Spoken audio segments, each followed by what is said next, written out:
scrappy ladies. For today's layout, I am using a cut file from Confessions of a Paper Addict, and this one is called Sweet Dreams, and it looks like a little mobile, and I simply adore this little cut file. So I am going to do a similar technique that I've been using because I'm really on a kick with this about watercoloring where I want the color to be.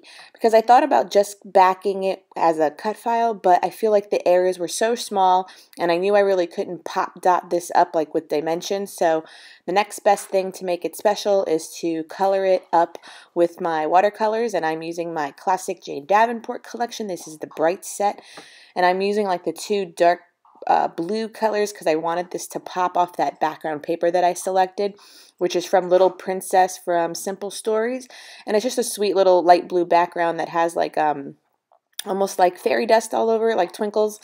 So I thought that was also perfect for this. So I'm making everything like a navy. That's just kind of like the base of the cut file. And then I will go in with some colors for the little like mobiles that dangle. And color them according to as realistic as possible. So the clouds are blue. I will color in the rainbow. I think I make the moon.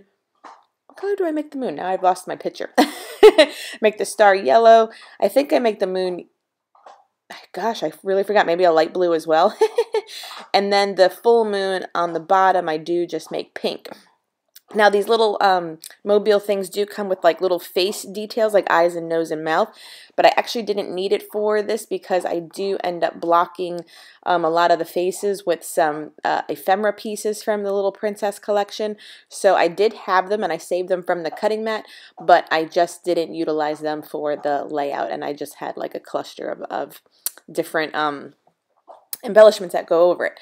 So of course, with a little sweet dream cut file, you need to find a perfect picture of your little one sleeping. So that's what I did. I went through my phone and found one that of her sleeping in her car seat unexpectedly, but I guess I tired the little kiddo out. And so I also made it black and white because she was wearing, like, it was 4th of July in the picture, so her shirt's all like red, white, and blue. And in order to have those colors not compete with my layout, I just made it into black and white. Is a simple fix all the time for colorful photos that don't go with your background. So that was an easy part, and then I do start playing with the embellishments from this collection too. And believe it or not, I picked up the Little Princess collection from our Tuesday mornings. If you're in the United States, you might know that they have not survived, I guess, this pandemic area, and a lot of locations are closing. So they're having like good sales if you have one near you to pick up stuff that you don't need but we want. And I did get this whole like pack. It came with like the whole collection of papers, the cardstock stickers, the chipboard stickers, and the ephemera pack for like $5, y'all. So good. I picked up one other set that I thought I would utilize too. And don't get me wrong, while being in Tuesday morning, while you think you're going to go bananas buying everything, I've actually been crafting for so long that I've learned that just because it's a good price, I don't really need it if it's something I don't use, if it's not my style. Like at this point, I already know my style is my point, so I didn't go crazy on it. So sorry about the light shift right there. So I was just showing you that I was peeling off the chipboard layer. I didn't want this layout to be too dimensional with the pieces I was using, so I just peeled off some of the chipboard layers, and now I'm going in.